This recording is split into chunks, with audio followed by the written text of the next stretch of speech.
ఒకే దేశం, ఒకే ప్రజ, ఒకే ఎన్నిక అంటున్నది మోడీ ప్రభుత్వం. కేంద్రంలో మోడీ ప్రభుత్వం మాజీ రాష్ట్రపతి కోవింద్ నాయకత్వంలో ఒక కమిటీ వేసింది. ఆ కమిటీ పరిశీలించి ఒక నివేదిక అందజేసింది. ఆ నివేదికను కేంద్ర కేబినెట్ ఆమోదం తెలిపింది. అంటే దేశంలో పార్లమెంటుకు, శాసనసభలకు అన్ని రకాల ఎన్నికలు ఒకేసారి జరగాలనేటువంటి ప్రక్రియ ప్రారంభించింది కేంద్ర ప్రభుత్వం. ఈ మొత్తం ప్రక్రియ ప్రజాస్వామ్యబద్ధంగా నడిచిందా? ఇదొక ప్రశ్న. రెండవది, దేశంలో సమస్యలేమీ లేవా? ఇప్పుడు జమిలీ ఎన్నికలే అత్యంత కీలకమైనటువంటి అవసరమా? ఇదొక సమస్య.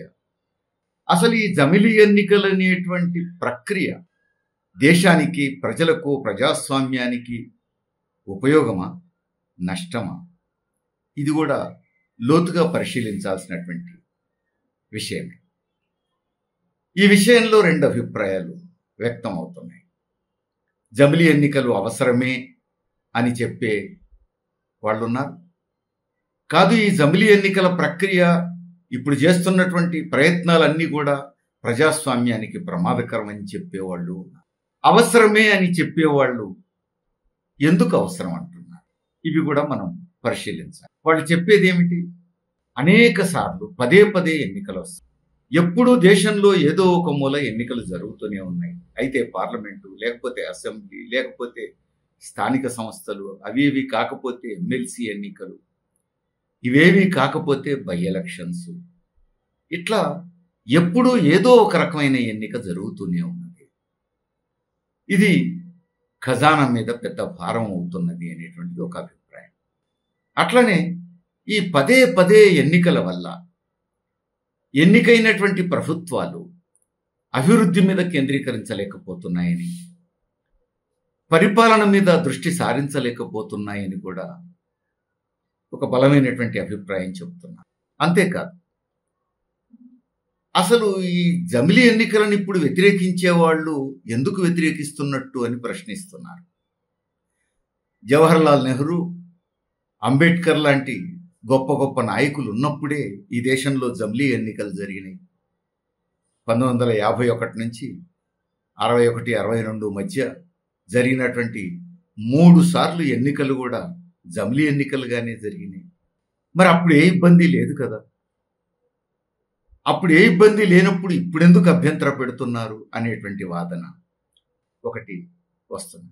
అంతేకాదు, దేశంలో అనేక పార్టీలు, ASSOCHAM, confederation of Indian industries లాంటి పారిశ్రామికవేత్తల సంఘాలు, లా కమిషన్, మాజీ న్యాయమూర్తులు కొంతమంది ఇతర మేధావులు, ఇంతమంది జమిలీ ఎన్నికలు అవసరం అంటుంటే, జమిలీ ఎన్నికలను సమర్థిస్తుంటే, ఈ వ్యతిరేకించే వాళ్ళు ఎందుకు వ్యతిరేకిస్తున్నారు అనే ప్రశ్న కూడా వేస్తున్నారు కొందరు. అంటే ఎక్కువ రాజకీయ పార్టీలు, కొన్ని ప్రముఖ సంస్థలు, కొంతమంది ప్రముఖ వ్యక్తులు చెబుతున్నారు కాబట్టి అది సరైందే అనేది వీరి వాదన. అసలు పార్టీ ఫిరాయింపులతో పదే పదే ప్రభుత్వాలు కూలిపోతున్నాయి. ఏడాదికి 2 ఏళ్లకు 3 ఏళ్లకు ప్రభుత్వాలు మారిపోతున్నాయి. సుస్థిర ప్రభుత్వాలు లేకుండా పోతున్నాయి. దీన్ని నివారించాలి కదా. ఇన్నిసార్లు ప్రభుత్వాలు కూలిపోవడం, ఎన్నికలు జరగడం అవసరమా అని కూడా ప్రశ్నిస్తున్నారు. ఇవన్నీ ఒక భాగమైతే అసలు ఒకే దేశం, ఒకే ప్రజ, ఒకే సంస్కృతి, ఒకే ఎన్నిక ఎందుకు ఉండకూడదు అనే ప్రశ్న కూడా వేస్తున్నారు. మనది ఒకే దేశం అయినప్పుడు, ఒకే ప్రజ అయినప్పుడు మనం ఒకేసారి ఎన్నికలు ఎందుకు నిర్వహించుకోకూడదు, వాటికి ఎందుకు అభ్యంతరం ఉండాలి అనేది ఇంకొక ప్రశ్న వేస్తున్నారు. ఇదంతా జమిలీ ఎన్నికలు అవసరము అని చెప్పేవాళ్ళు చేస్తున్న వాదనలు. కాదు, ఈ జమిలీ ఎన్నికలు నష్టం అని చెప్పేవాళ్ళు కొంతమంది చేస్తున్నటువంటి వాదనలు ఏంటి? మోడీకి అనుకూలమైన సమయంలో కోవింద్ కమిటీ వేశాడు, నివేదిక తెప్పించుకున్నారు. ఇది నష్టం అని కొందరు. మోడీ ప్రభుత్వానికి అనుకూలమైన సమయంలో నివేదికను కేబినెట్ చేత ఆమోదం పొందించుకున్నారు అని కొందరు. కాదు, మోడీ ప్రభుత్వం సుస్థిరంగా సుదీర్ఘకాలం అధికారంలో కొనసాగడానికి వీలుగా ఇలాంటి ప్రయత్నాలన్నీ చేస్తున్నారని కొంతమంది, ప్రతిపక్షం అధికారంలో ఉన్నటువంటి రాష్ట్రాలలో ఏదో ఒక రూపంలో ఆ ప్రభుత్వాలను కూలదోసి గవర్నర్ పాలన, రాష్ట్రపతి పాలన పెట్టి కేంద్రం పెత్తనం చెలాయించడం కోసం తమ పరిపాలనలో ఉన్న రాష్ట్రాలను ముట్టుకోకుండా ప్రతిపక్షాలు అధికారంలో ఉన్న రాష్ట్రాలలో డిస్టర్బెన్సెస్ క్రియేట్ చేయాలి అనేటువంటి దురుద్దేశంతోనే ఇలాంటి ప్రయత్నం చేస్తున్నది అని ఇలాంటి అనేక అభిప్రాయాలు కొంతమంది జమిలీ ఎన్నికలు నష్టమని చెప్పేవాళ్ళు చెప్తున్నటువంటి వాదన. ఇప్పుడు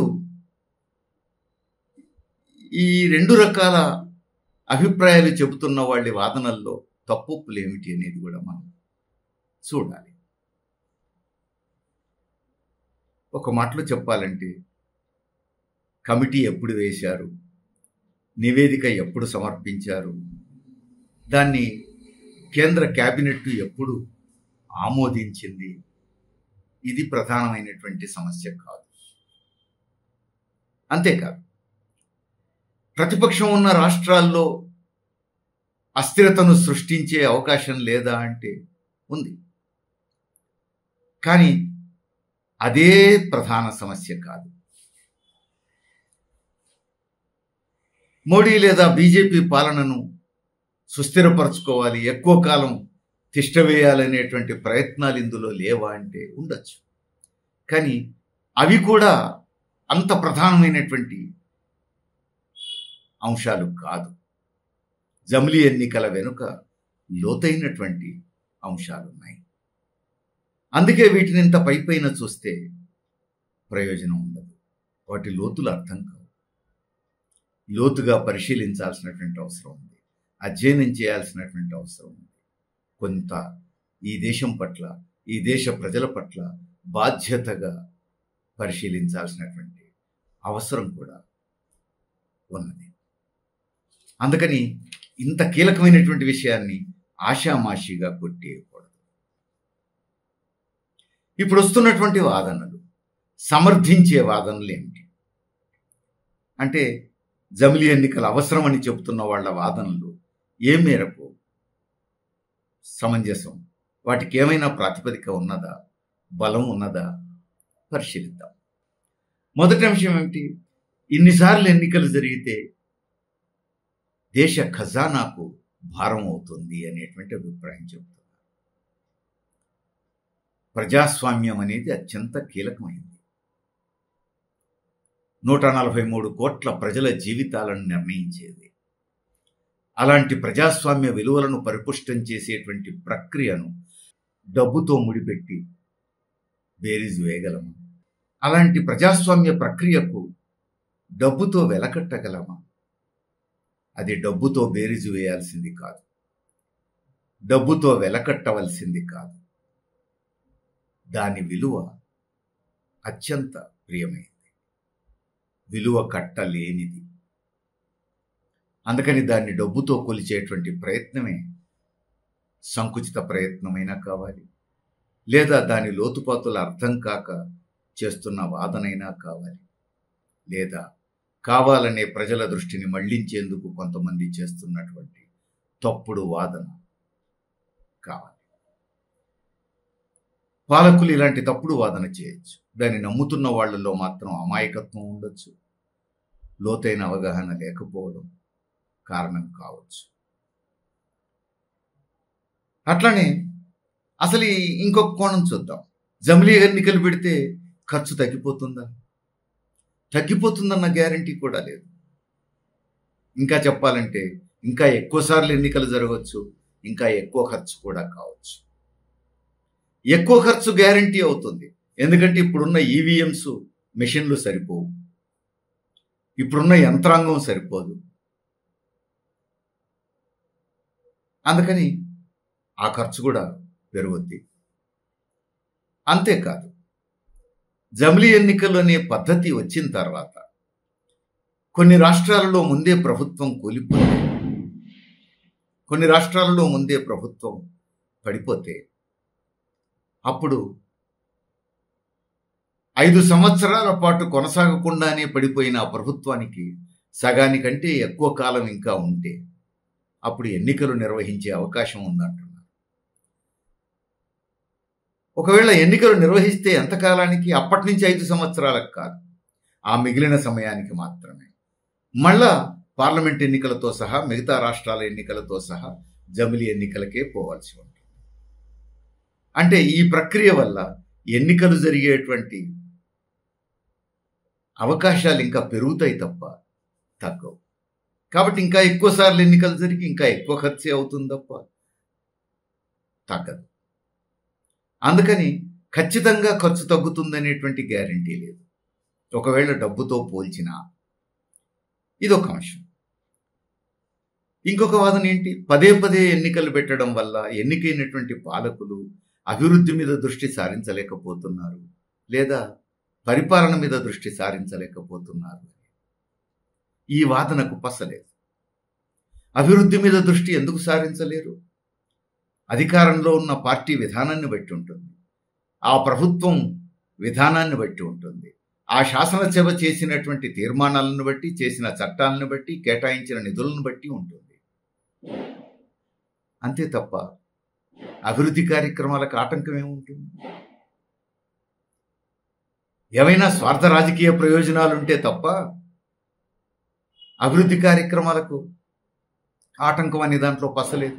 5 ఏళ్ళు అధికారంలో ఉండేటువంటి ప్రభుత్వానికి స్వార్థ రాజకీయ ప్రయోజనాలు ఉండవని, 2 ఏళ్లకు ఒకసారి 3 ఏళ్లకు ఒకసారి ఎన్నికలు జరిగినప్పుడు వచ్చే వాళ్ళకు మాత్రమే స్వార్థ రాజకీయ ప్రయోజనాలు ఉంటాయని ఎక్కడైనా గ్యారంటీ ఉందా? అదేమీ లేదు. అది నిజం కూడా కాదని మన దేశ చరిత్రలో రుజువైంది. దశాబ్దాల పాటు పరిపాలించిన వాళ్ళు పచ్చి అవినీతి పరులుగా స్వార్థ రాజకీయ ప్రయోజనాలతో పనిచేస్తున్న సందర్భాలు మనం చూస్తున్నాం. కొద్ది కాలమే పరిపాలించిన వాళ్ళు ప్రజలకు అనుకూలంగా అంకితమై పనిచేసిన పాలకులను కూడా మనం చూస్తున్నాం. అందుకని ఎంతకాలం అధికారంలో ఉన్నారనే దాన్ని బట్టి వారి విధానాలు సరిగ్గా సరైనవి లేదా సరైనవి కాదు అని కూడా నిర్ణయించలేం. వారికి స్వార్థ రాజకీయ ప్రయోజనాలకు ఎంతకాలం అధికారంలో ఉంటారు అనే దానికి సంబంధం ఏమీ లేదు. అది ఆ పార్టీల విధానాలకు సంబంధించిన విషయం, నిబద్ధతకు సంబంధించిన విషయం, నిజాయితీకి సంబంధించిన విషయం, ప్రజల పట్ల వారి అంకిత భావానికి సంబంధించినటువంటి విషయం. అంతేకాదు, ప్రజల ముందుకు పోయే ప్రయత్నంలో పరిపాలన మీద దృష్టి సారించలేకపోతున్నారు. పాలన మీద దృష్టి సారించడం అంటే ఏమిటి? ఎప్పుడూ ఏదో ఒక ఎన్నిక ఫేస్ చేయాల్సి వస్తే ఇంకా ఒళ్ళు దగ్గర పెట్టుకుని ఉంటారు కదా. ప్రజలకు ఆగ్రహం రాకుండా, ప్రజా ప్రయోజనాలు దెబ్బతినకుండా ఒళ్ళు దగ్గర పెట్టుకొని పరిపాలిస్తారు కదా. దానివల్ల మంచి జరుగుతుంది కదా. ప్రజాస్వామ్యం మరింత పరిపుష్టం అవుతుంది కదా. ప్రజాభిప్రాయానికి భిన్నంగా పాలకులు నడుచుకోవడానికి భయపడతారు కదా. అందుకని పదే పదే ఎన్నికలకు పోవడం అంటే ఎందుకు భయపడాలి? అసలు విషయం ఏమిటి? పదే పదే ఎన్నికలకు పోవాల్సి వచ్చినప్పుడు తమ స్వార్థ ప్రయోజనాలకు అనుగుణంగా వ్యవహరించడానికి కొన్ని అడ్డంకులు ఎదురవుతున్నాయి. ఎందుకంటే ప్రజల పెట్టే పరీక్షకు నిలబడాల్సి వస్తుంది, ప్రజల ముందు ముద్దాయిగా నిలబడాల్సి వస్తుంది. అట్లా కాకుండా ఒకసారి ఎన్నికైతే ఇక 5 ఏళ్లు తిరుగులేదనే పరిస్థితి ఉంటే ఏం చేసినా చెల్లుబాటు అవుతుంది. ప్రజాభిప్రాయాన్ని ఖాతరు చేయకుండా తమకు తోచిన పద్ధతుల్లో ప్రజాభిప్రాయాలకు భిన్నంగా ప్రజా వ్యతిరేక విధానాలు కూడా అమలు జరిపేందుకు బరితెగించవచ్చు. ఇది అసలు విషయం. లేకపోతే రెగ్యులర్గా ఏదో ఒక ఎన్నికను ఫేస్ చేయాల్సి వస్తే ప్రజల పట్ల నిబద్ధత కలిగిన వాళ్లకు, ప్రజానుకూల విధానాలు అనుసరించే వాళ్లకు భయం ఎందుకు? ప్రజలే నిర్ణయిస్తారు. నా జీవితం తెరిచిన పుస్తకం, నా పార్టీ విధానం ప్రజలకు అనుకూలమైంది, ఆ ప్రజల ముందుకు పోవడానికి నాకు భయం లేదని ధైర్యంగా పోవాలి కదా. కానీ ప్రజల ముందు ధైర్యంగా నిలబడడానికి ఎందుకు భయపడుతున్నారు? ఇది కూడా మనం అర్థం చేసుకోవాల్సిన అవసరం ఉంది. అంతేకాదు, ఇప్పుడు అనేక పార్టీలు, అందులో అసోచాం లాంటి వాళ్ళు, సిఐఐ లాంటి వాళ్ళు, అంటే పారిశ్రామిక సంఘాలకు చెందినటువంటి వాళ్ళు కూడా సమర్థిస్తున్నారు అని.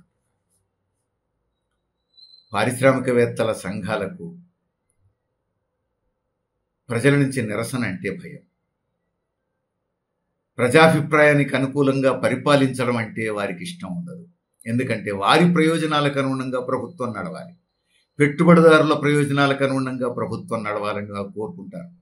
పెట్టుబడిదారుల సంఘాలు ప్రజల ప్రయోజనాలకు అనుకూలంగా నడుచుకోవడాన్ని వాళ్ళు అంగీకరించారు. అందుకే వాళ్లకు జమిలీ ఎన్నికలంటే మోజు. అందుకే జమిలీ ఎన్నికలను సమర్థిస్తారు. ఆ పెట్టుబడిదారుల ప్రయోజనాల కోసం, ఆ కాంట్రాక్టర్ల ప్రయోజనాల కోసం కట్టుబడి ఉండేటువంటి రాజకీయ పార్టీలు కూడా ఆ విధానాలని సమర్థిస్తారు. సహజం. ఈ దేశంలో ఉన్న అత్యధిక రాజకీయ పార్టీలు పెట్టుబడిదారులు, కాంట్రాక్టర్లు, పెద్ద పెద్ద వ్యాపారులు వాళ్ళ ప్రయోజనాల కోసం పనిచేసేవే తప్ప కార్మికుల కోసం, రైతుల కోసం, కూలీల కోసం పనిచేసేవి కాదు కదా. కాబట్టి సహజంగానే ఈ దేశంలో ఉన్న రాజకీయ పార్టీల్లో ఎక్కువ పార్టీలు అటే మొగ్గు చూపితే ఆశ్చర్యమే ఉంది. ఇక లా కమిషన్, ఇప్పుడున్న లా కమిషనే జమిలీ ఎన్నికల మీద ఒకప్పుడు ఒక అభిప్రాయం, ఇప్పుడు ఇంకొక అభిప్రాయం చెప్తున్న విషయం దేశంలో అందరికీ తెలుసు. అంటే పాలకులకు అవసరమైన పద్ధతుల్లో నివేదికలు ఇవ్వడానికి అలవాటు పడ్డారు మన లా కమిషన్లో ఉన్న అధికారులు. అంతే, ఒక లా కమిషనే కాదు, అనేక సంస్థల్లో ఇప్పుడు అదే పరిస్థితి.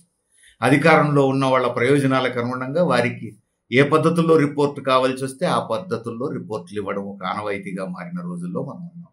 అందుకని ఇప్పుడు లా కమిషన్ మోడీ ప్రభుత్వం కోరినట్టు రిపోర్ట్ ఇస్తే పెద్ద ఆశ్చర్యపడాల్సినటువంటి అవసరం లేదు కదా. ఇప్పుడు అనేక రాజకీయ పార్టీలు లేదా కొన్ని సంస్థలు లేదా కొంతమంది ప్రముఖులు వీళ్ళందరూ చెప్పారు కాబట్టి అది సరైందే కావాలని ఏమైనా రూలా? అంటే 143 కోట్ల మంది ప్రజల ప్రయోజనాలకు కొన్ని రాజకీయ పార్టీలు, కొన్ని సంస్థలు, కొంతమంది మేధావుల అభిప్రాయాలు ప్రత్యామ్నాయం అవుతాయా? 143 కోట్ల మంది ప్రజల ప్రయోజనాలకు కొన్ని సంస్థల, కొన్ని పార్టీల అభిప్రాయాలు ప్రత్యామ్నాయం కాజాలు. అంటే ప్రజాస్వామ్యానికి కొన్ని సంస్థల అభిప్రాయాలు, కొన్ని పార్టీల అభిప్రాయాలు ప్రత్యామ్నాయం కాజాలు. ప్రజాస్వామ్యం అంటే ప్రజల నిర్ణయం. ప్రజాభిప్రాయానికి, ప్రజల నిర్ణయానికి ప్రత్యామ్నాయం లేదు, ఉండదు, ఉండబోదు. అందుకని ప్రజాస్వామ్య వ్యవస్థలో ప్రజలే అంతిమ నిర్ణేతలు, ప్రజాభిప్రాయమే సర్వం. ఇది కూడా మనం దృష్టిలో పెట్టుకోవాలి. ఇక ఫిరాయింపులు అంటారు. డబ్బు కమ్ముడుపోయి పార్టీలు మారడం, పదవుల కోసం పార్టీలు మారడం, వ్యాపార ప్రయోజనాల కోసం పార్టీలు మారడం. రేపు జమిలీ ఎన్నికలు వస్తే సాధ్యం కాదా? ఈ ప్రయోజనాల కోసం కొంతమంది ఎమ్మెల్యేలను కొనుగోలు చేసి ఆ ప్రభుత్వాలను కూలదోయటం జమిలీ ఎన్నికలు వస్తే సాధ్యం కాదా? అసలు పార్టీ ఫిరాయింపులకు వ్యతిరేకంగా చట్టాలు చేసేది వారే, అందులో కొన్ని లొసుగులు ఉండేటట్టు చూసుకునేది వారే. ఆ లొసుగులను ఉపయోగించుకొని పార్టీ ఫిరాయింపులను ప్రోత్సహించి అత్యంత అప్రజాస్వామికంగా ప్రతిపక్షాలను ఖాళీ చేసి తమలో కలుపుకునేది వాళ్ళే. కాంగ్రెస్ ఉన్నప్పుడు చూసాం, ఇప్పుడు బీజేపీ చేస్తున్నది చూస్తున్నాం. దేశంలో ఢిల్లీలో అధికారంలో ఉన్నప్పుడు పూర్తి మెజారిటీ వచ్చినప్పుడు కాంగ్రెస్ అదే చేసింది. ఇప్పుడు మోడీ ప్రభుత్వం అదే చేస్తున్నది, మరింత బరి తెగించి చేస్తున్నది మనం చూస్తున్నాం. అందుకని జమిలీ ఎన్నికలు ఉండడానికి, జమిలీ ఎన్నికలు లేకపోవడానికి పార్టీ ఫిరాయింపులకు సంబంధం లేదు. అగైన్ ఇవన్నీ కూడా ప్రజలు అంతిమంగా నిర్ణయించాల్సిన విషయాలు, ప్రజా కోర్టులో తీర్పు రావాల్సిన విషయాలు. ప్రజా కోర్టులోకి పోవడానికి భయపడి ప్రజాభిప్రాయాన్ని ఖాతరు చేయకుండా ప్రజల మీద పెత్తనం చేసేందుకు దొడ్డిదారి వెతుక్కునేటువంటి ప్రయత్నం చేస్తున్నారు. దాని ఫలితమే జమిలీ ఎన్నికలు అని చెప్పి మనం అర్థం చేసుకోవచ్చు. ఇక ఇంకో వాదన ఉంది. జవహర్లాల్ నెహ్రూ, అంబేద్కర్ లాంటి గొప్ప గొప్ప వాళ్ళు ఉన్నప్పుడే జమిలీ ఎన్నికలు జరిగినాయి కదా. నిజమే, 1951 నుంచి 62 మధ్య జమిలీ ఎన్నికలే జరిగినాయి. అప్పుడు లేని నష్టం ఇప్పుడేముంటుంది అనేది ప్రశ్న. ఇది మరీ చిన్నపిల్లలు వేస్తున్న ప్రశ్న లాంటిది, లేదా మరీ అమాయకత్వంతో అడిగే ప్రశ్న లాంటిది. కానీ ఇట్లాంటి వాదన చేస్తున్న వాళ్ళు చిన్నపిల్లలు కాదు, అమాయకులు కాదు. ప్రజల్ని అమాయకులని భావించి ప్రజలకు ఏం చెప్పినా చెల్లుబాటు అవుతుందని ప్రజల దృష్టి మళ్లించడం కోసం, ప్రజలను మభ్యపెట్టడం కోసం, ప్రజలను తప్పుదారి పట్టించడం కోసం చేస్తున్నటువంటి వాదన. ఎందుకు? యాదృచ్ఛికంగా దేశంలో అన్ని ఎన్నికలు ఒకేసారి జరగడం వేరు, ఖచ్చితంగా ఎప్పుడూ అన్ని ఎన్నికలు ఒకేసారి జరగాలి అని యాంత్రికంగా ఒక నిర్ణయం చేయటం వేరు. ఈ రెండిటికి ఉత్తర దక్షిణ ధ్రువాలకు ఉన్నంత తేడా. యాదృచ్ఛికంగా అలాంటి ఎన్నికలు వచ్చినాయి 51 నుంచి 62 వరకు. అప్పుడు ఏ నష్టం లేదు. అసలు అది చర్చనీయాంశమే కాదు. అది రైటా రాంగా అనే చర్చకే అవకాశం లేదు. ఆ రూపంలో వస్తే ఎవరు వ్యతిరేకించాల్సిన అవసరం కూడా లేదు. సమస్యల్లా యాంత్రికంగా ఖచ్చితంగా అన్నీ ఒకేసారి జరగాలి అని ఒక చట్టం చేయటమే, రాజ్యాంగ సవరణ చేయటమే, దాన్ని ఒక విధానంగా నిర్ణయించడమే ప్రమాదకరం.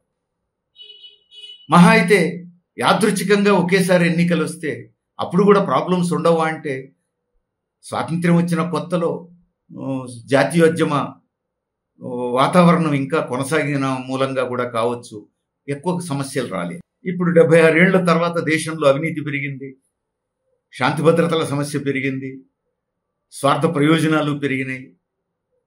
ఇవన్నీ చూస్తున్న నేపథ్యంలో ఇప్పుడు కొన్ని ప్రాక్టికల్ సమస్యలు కొన్ని రావచ్చు. పోలీసు బలగాలు సరిపోకపోవచ్చు. ఒకసారి ఒక ఎన్నిక జరిగితే ఇక్కడి వాళ్ళని అక్కడికి, అక్కడి వాళ్ళని ఇక్కడికి తరలించి శాంతి భద్రతలను కాపాడేందుకు ఉండే అవకాశం ఒకేసారి ఎన్నికలు జరిగినప్పుడు ఆ అవకాశం లేకపోవచ్చు. దానివల్ల కొన్ని సమస్యలు రావచ్చు. ప్రభుత్వ యంత్రాంగం కూడా సరిపోకపోవచ్చు. ఇలాంటి ఆచరణ సంబంధమైనటువంటి సమస్యలు ఉండొచ్చు. కానీ ఇవి చిన్న సమస్యల కింద లెక్క.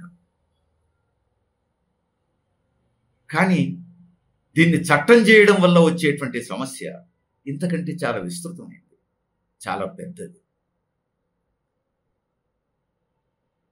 ఇప్పుడు ఒకేసారి ఎన్నికలు జరగాలి అని చట్టం చేస్తే, రాజ్యాంగ సవరణ చేస్తే వచ్చే పర్యవసానాలు ఏమిటి? అప్పుడు జరిగేది ఏమిటి? అసెంబ్లీ మధ్యలో రద్దయితే,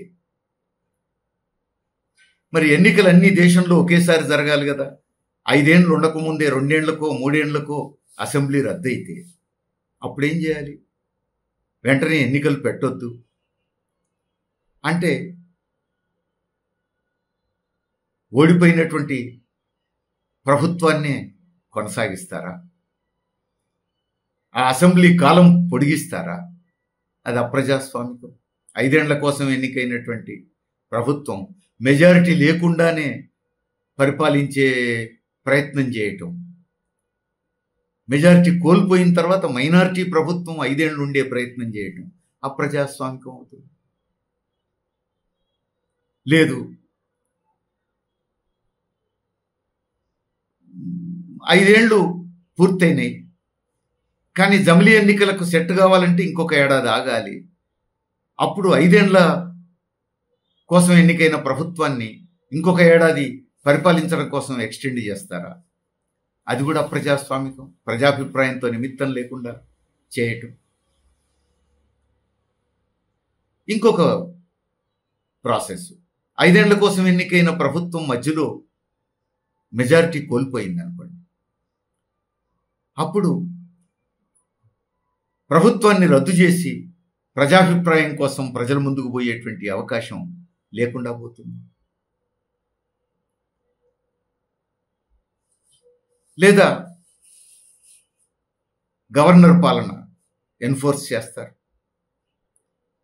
లేదా 2 ఏళ్లే అయింది ప్రభుత్వం ఏర్పడి, కూలిపోయింది కాబట్టి ఇంకా 3 ఏళ్ళు అవకాశం ఉంది, అయినా కూలిపోయింది కాబట్టి మళ్ళీ ఎన్నికలు జరుపుతారా? మళ్ళీ ఎన్నికలు జరిపితే ఎంతకాలం కోసం? ఇప్పుడు చెప్తున్న దాని ప్రకారం 3 ఏళ్ల కోసమే. అంటే నెక్స్ట్ జమిలీ ఎన్నికల సమయం కోసమే. అంటే ఒక ఎన్నిక అదనంగా జరుగుద్ది. ఇప్పుడు జరుగుతున్న ఎన్నికల కంటే ఇంకొక ఎన్నిక అదనంగా జరుగుతుంది. అట్లా ఎన్నికలు అదనంగా జరగొద్దు కాబట్టి ఎన్నికలు లేకుండానే నడపాలి అనుకుంటే గవర్నర్ పాలన లేదా రాష్ట్రపతి పాలన పెట్టి కేంద్రం తమ గుప్పిట్లోకి తీసుకుంటుందా అధికారాలు? ఇది అప్రజాస్వామికం. అందుకని ఇవన్నీ కూడా ప్రజాభిప్రాయానికి భిన్నంగా ప్రజల పాత్రను పరిమితం చేసి లేదా ప్రజాభిప్రాయాన్ని ఖాతరు చేయకుండా కొంతమంది అధికారాలు తమ చేతుల్లోకి తీసుకొని పరిపాలించే ప్రయత్నం తప్ప ఇది మరొకటి కాజాలదు. ఇప్పుడు మెజారిటీ మధ్యలో కోల్పోయింది ఒక ప్రభుత్వం. అవిశ్వాస తీర్మానం పెడతారు. అవిశ్వాస తీర్మానం పెడితే ఏం చేయాలట? ఇప్పుడు మరొక ప్రతిపాదన. అవిశ్వాస తీర్మానం పెట్టడమే కాదట, అవిశ్వాస తీర్మానంతో పాటు ఆ స్థానంలో ఎన్నుకోబోయే ముఖ్యమంత్రి లేదా ప్రధానమంత్రి పేరుతో కూడా ఆ ప్రక్రియ కూడా ప్రారంభం కావాలట. ఇది కూడా ప్రజాస్వామికం. ఎందువల్ల? ఇప్పుడున్న ప్రభుత్వం మీద విశ్వాసం పోయింది అనుకున్నప్పుడు దాని మీద ఓటింగ్ జరగాలి. మెజారిటీ వ్యతిరేకంగా ఓటేస్తే ముందు ఆ ప్రభుత్వం రాజీనామా చేయాలి. ఆ తర్వాత ప్రత్యామ్నాయ ప్రభుత్వం కోసం ఏర్పాట్ల కోసం ప్రయత్నాలు జరగాలి. అట్లా కాకుండా ఆల్టర్నేటివ్ ప్రభుత్వం ఏర్పాటు చేసే అవకాశాన్ని బట్టి, ఆ ప్రత్యామ్నాయంకున్నటువంటి స్కోప్ను బట్టి మాత్రమే అవిశ్వాస తీర్మానాన్ని ఆమోదిస్తాము అని అంటే ఇది అప్రజాస్వామికం. ఉన్న ప్రభుత్వానికి పరిపాలించే హక్కు లేదు అని చెప్పేటువంటి ఆ హక్కు సహజంగానే ఆ శాసనసభ్యులకు లేదా పార్లమెంట్ సభ్యులకు ఉంటుంది. దాన్ని తిరస్కరించడమే. ఉన్న ప్రభుత్వానికి పరిపాలించే అవకాశం లేదని తీర్మానించే హక్కును తిరస్కరించటమే. మరి ఇది అప్రజాస్వామికమే కదా.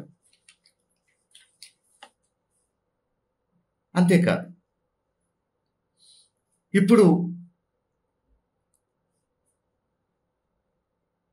అసలు పార్లమెంటులో మెజారిటీ కోల్పోతే ఏం చేస్తారు? పార్లమెంట్లో ఎన్నికైన ప్రభుత్వం మెజారిటీ కోల్పోయిన 5 సంవత్సరాలు ఒకే ప్రభుత్వం ఉండాలి కాబట్టి కొనసాగిస్తారా? అప్పుడు మైనారిటీ ప్రభుత్వం పరిపాలించే హక్కు ఎట్లా వస్తుంది? ఇది అత్యంత అప్రజాస్వామికం, ప్రజాభిప్రాయానికి భిన్నం. ఒకసారి ప్రభుత్వం మెజారిటీ కోల్పోతే ప్రజల ముందుకు పోవాలి, ప్రజల తీర్పును కోరాలి. అట్లా కాకుండా 5 ఏళ్ళు మైనారిటీ ప్రభుత్వం ఎట్లా ఉంటుంది? కాదు, ఆ స్థానంలో ఇక రాష్ట్రపతి పాలన పెడతాము అని అంటే అది అప్రజాస్వామికం. ప్రజల దగ్గరికి పోవటం కదా సరైనటువంటి ప్రజాస్వామ్యం. అందుకని ఈ రెండింటికి భిన్నంగా వ్యవహరించడం అని అంటే అది పార్లమెంట్ అయినా అది శాసనసభ అయినా ప్రజాభిప్రాయాన్ని బేఖాతరు చేయటమే కదా. అప్రజాస్వామికంగా గవర్నర్ చేతుల్లోకి లేదా రాష్ట్రపతి చేతుల్లోకి పరిపాలనా అధికారాలు తీసుకొని కేంద్రం తమ పెత్తనం చెలాయించడమే అవుతుంది కదా. కేంద్రం పట్టు బిగించడమే కదా. మన దేశం ఫెడరల్ రాజ్యాంగం అమల్లో ఉన్న దేశం. రాష్ట్రాలకు అధికారాలు ఉన్నాయి, హక్కులు ఉన్నాయి, రాష్ట్రాలకు ప్రత్యేకతలు ఉన్నాయి. అందుకని సమాఖ్య వ్యవస్థను మనం ఎంచుకున్నాం. ఇప్పుడు అధికారాలన్నీ కేంద్రం గుప్పిట్లోకి తీసుకొని గవర్నర్ ద్వారా లేదా రాష్ట్రపతి పాలన ద్వారా తమ పెత్తనం చెలాయించడం అంటే ఫెడరల్ రాజ్యాంగానికి విరుద్ధం, అప్రజాస్వామికం అవుతుంది, సమాఖ్య స్ఫూర్తికి భిన్నం అవుతుంది. మన రాజ్యాంగం మౌలిక సూత్రమే ప్రజాస్వామ్యం. ప్రజాస్వామ్యం, ప్రజల అభిప్రాయాలే సర్వం అనేటువంటిది కీలకమైనటువంటి అంశం. మన రాజ్యాంగ పీఠిక ఏం చెప్తోంది? We the people of India అని ప్రారంభిస్తారు. పీపుల్, ప్రజలు, ఈ దేశ ప్రజలే సర్వం, ప్రజాభిప్రాయమే సర్వం, ప్రజాభిప్రాయమే కీలకం. దానికి ప్రత్యామ్నాయం ఇంకొకటి లేదు. దాన్ని కుదించే హక్కు ఎవరికీ లేదు, కుదించే అధికారం ఎవరికీ లేదు, దాన్ని భిన్నంగా పోయేటువంటి అధికారం ఎవరికీ లేదు. సాకులు చెప్పి ఆ సమస్య ఈ సమస్య అని చెప్పి ప్రజాభిప్రాయానికి భిన్నంగా పోతాననేటువంటి అవకాశం లేదు. దాన్ని అంగీకరించజాలదు మన రాజ్యాంగం. ఇది ప్రజాస్వామ్య పునాదుల మీద నిర్మితమైనటువంటి రాజ్యాంగం స్ఫూర్తి అది. అలాంటిది దానికే విరుద్ధంగా ఇప్పుడు మౌలికంగానే రాజ్యాంగ స్ఫూర్తిని బలహీనపరిచేటువంటి ప్రయత్నాలు ఇప్పుడు జరుగుతున్నాయి. ఇది మనం గమనించాల్సినటువంటి విషయం. అంతేకాదు, అసలు 1951 నుంచి 62 మధ్య జమిలీ ఎన్నికలు జరిగినటువంటి దేశంలో ఆ జమిలీ ఎన్నికల సిస్టమ్ ఎందుకు చెదిరిపోయింది? దాన్ని కూడా ఒక్కసారి వెనక్కి తిరిగి చూద్దాం. ఎందుకు చెదిరిపోయింది? కేంద్ర ప్రభుత్వం ఆర్టికల్ 356ని దుర్వినియోగం చేయటం వల్ల కదా. ఎన్నికైనటువంటి రాష్ట్ర ప్రభుత్వాలను అప్రజాస్వామికంగా రద్దు చేసి, మధ్యలోనే రద్దు చేసి రాష్ట్రపతి పాలన పెట్టడం, మళ్ళా ఎన్నికలు పెట్టడం వల్లనే కదా. మరి ఇప్పుడు మోడీ ప్రభుత్వం ఆ ఆర్టికల్ 356ని రద్దు చేయడానికి సిద్ధంగా ఉన్నారా? దాని గురించి మాట్లాడాలి. ఎందుకంటే మోడీ ప్రభుత్వం కూడా ఆర్టికల్ 356ను ఉపయోగించుకుంది. ప్రజాస్వామ్యయుతంగా ఎన్నికైన ప్రభుత్వాలను కూల్చివేసేందుకు ఆర్టికల్ 356ను సాధనంగా వాడే ప్రయత్నం చేసింది మోడీ ప్రభుత్వం కూడా. సరే, ఇదొక భాగం. ఆర్టికల్ 356 అనేటువంటిది ఒక భాగం. కానీ మౌలికంగానే జమిలీ ఎన్నికలు అనేటువంటి పద్ధతి, దాన్ని ఒక రాజ్యాంగబద్ధం చేసి, చట్టబద్ధం చేసి, జమిలిగానే ఎన్నికలు జరగాలి అని చెప్పేసి ఎన్ఫోర్స్ చేసే ప్రయత్నం, ఇది ఎంత అప్రజాస్వామికమైందవుతుందో మనం చాలా స్పష్టంగా చూసాము. సరే, ఇంకొక వాదన, ఇంకా లోతైన వాదన, చాలా ప్రమాదకరమైన వాదన. ఒకే దేశం, ఒకే సంస్కృతి, ఒకే ప్రజ, ఒకే ఎన్నికలు ఎందుకు ఉండకూడదు అని వాదిస్తున్నారు. మనది ఒకే దేశం నిజమే, కానీ ఒకే సంస్కృతి నిజమా? ఒకే సాంప్రదాయాలు నిజమా? ఒకే భాష నిజమా? అది వాస్తవం కాదు కదా. భిన్న సంస్కృతులు, భిన్న భాషలు, భిన్న సాంప్రదాయాలు ఉన్నటువంటి దేశం మనది. ప్రాంతీయ అసమానతలున్న దేశం మనది. ఆదివాసీల దగ్గర నుంచి, మైదాన ప్రాంత గిరిజనుల దగ్గర నుంచి, దళితులు, వెనుకబడిన తరగతులు, అత్యంత వెనుకబడిన తరగతులు, ఇట్లా రకరకాల సామాజిక తరగతులు ఉన్నటువంటి దేశం మనది. ఒకే ప్రజ అని ఎట్లా చెప్పగలవు? ఒకే దేశం అనేది నిజం, కానీ అది ఒకే దేశంగా ఎప్పుడు ఉండగలుగుతుంది? భిన్న సంస్కృతులను గౌరవించినప్పుడు, విభిన్న భాషలను గౌరవించినప్పుడు, వాటి అభివృద్ధికి తోడ్పడ్డప్పుడు. గిరిజనులు, ఆదివాసీలు, దళితులు, వెనుకబడిన తరగతులు, ఇట్లాంటి సామాజికంగా వెనుకబడినటువంటి వివిధ తరగతుల ప్రయోజనాలను కాపాడగలిగినప్పుడు, వారి అభివృద్ధికి కృషి చేయగలిగినప్పుడు, వీళ్ళందరికీ ఒక విశ్వాసం కల్పించగలిగినప్పుడు, ప్రాంతీయ అసమానతలను రూపుమాపడానికి అవసరమైనటువంటి విధానాలను రూపొందించుకునేటువంటి అవకాశం ఆ ప్రాంతంలో ఉండేటువంటి పార్టీలకు, ప్రభుత్వాలకు, ప్రజలకు వదిలేసినప్పుడు, అప్పుడు మాత్రమే ప్రజలందరూ ఒక్క విధంగా ఆలోచించడానికి అవకాశం ఉంటుంది, ఐక్యంగా ఉండడానికి అవకాశం ఉంటుంది, ఒకే దేశంగా వర్ధిల్లడానికి అవకాశం ఉంటుంది. ఇప్పుడు ఒకే దేశం, కానీ భిన్న సంస్కృతుల మీద పెత్తనం చేసే ప్రయత్నం జరుగుతోంది. ప్రాంతీయ ప్రయోజనాలను, ప్రాంతీయ యాస్పిరేషన్స్ని నిర్లక్ష్యం చేసే ప్రయత్నం జరుగుతోంది. ప్రాంతీయ ప్రయోజనాలను పక్కకు నెట్టే ప్రయత్నం జరుగుతోంది. మొత్తం కేంద్రం చేతుల్లోకి అధికారాలు తీసుకుని కొద్దిమంది పెద్ద పెద్ద పారిశ్రామికవేత్తల కోసం ప్రాంతీయ ప్రయోజనాలను కూడా పక్కన పెట్టే ప్రయత్నం జరుగుతూ ఉంది. ఇది దేశ సమైక్యతను కాపాడగలదా? ఒకే దేశంగా ఉన్న దేశం ఐక్యతను నిలబెట్టగలదా? అందుకని ఒకే దేశం అనేది మాత్రమే నిజం, మిగిలిన అన్ని వాస్తవాలు కాదు కదా. ఒకే సంస్కృతి కాదు, ఒకే భాష కాదు, ప్రాంతీయ అసమానతలు ఉన్నాయి, ప్రాంతీయ అవసరాలు ఉన్నాయి, ప్రాంతానికి అవసరమైన ఒక్కొక్క ప్రాంతానికి ఒక్కొక్క రకమైన విధానాల అవసరం ఉంది. వీటన్నిటిని గుర్తించకుండా ఒకే దేశం, ఒకే ప్రజ, ఒకే సంస్కృతి అని చెప్పే ప్రయత్నం, ఇది నియంతృత్వ పోకడలకు చిహ్నం తప్ప మరొకటి కాదు.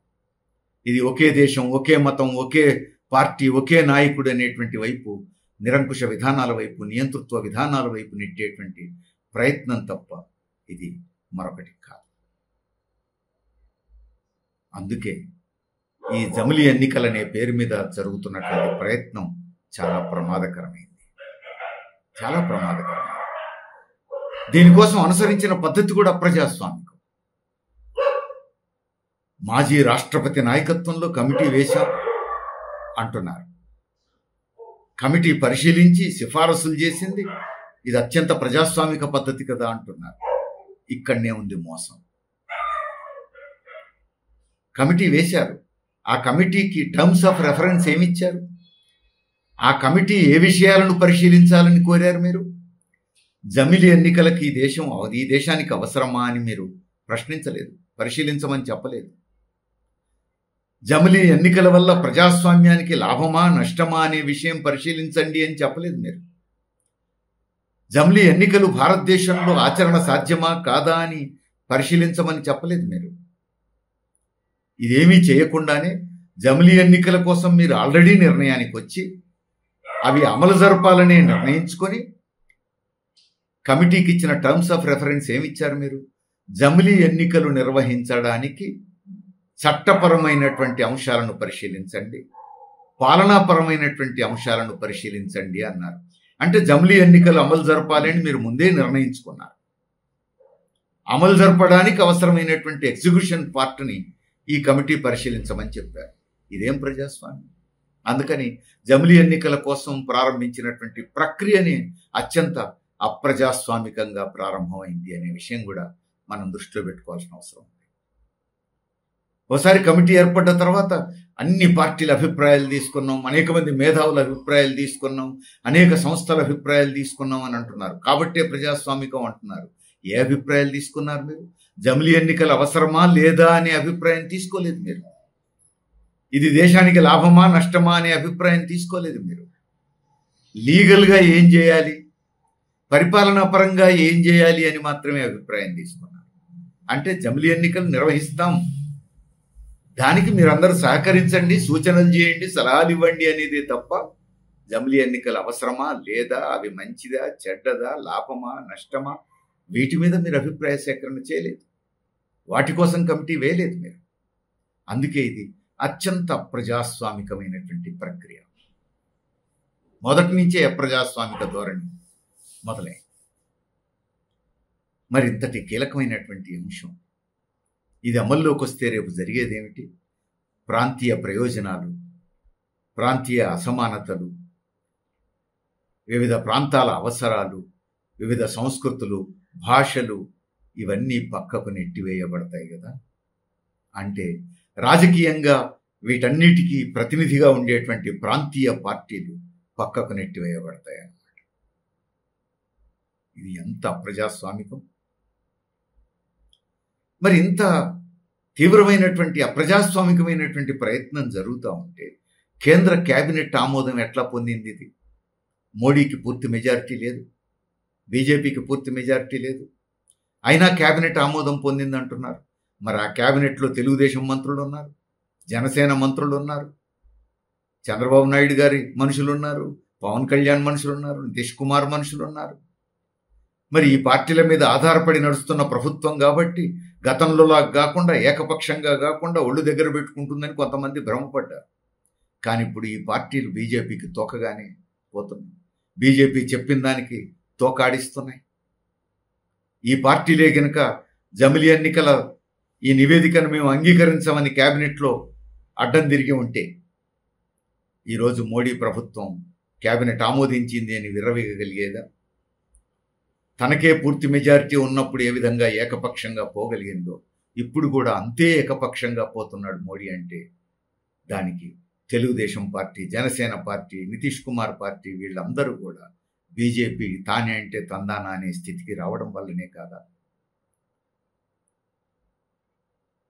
వీరు ఆ రాష్ట్రాల ప్రయోజనాలను కాపాడుతారా?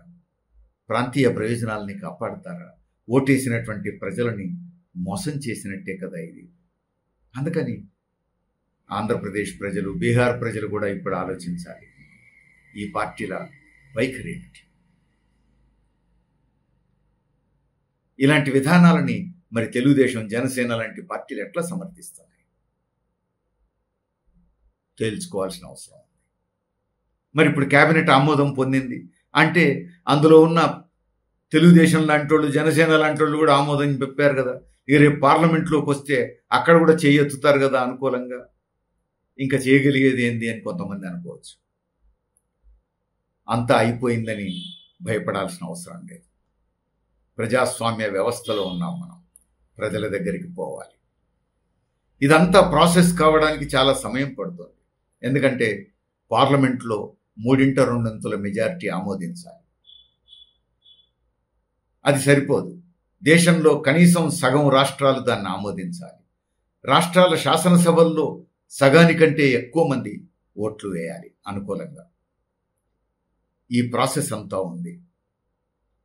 కాబట్టి ఈ ప్రాసెస్ ముగించే లోపు ప్రజలు మేల్కొనాలి, ప్రజలు చైతన్యం కావాలి, ప్రజలు కదలాలి.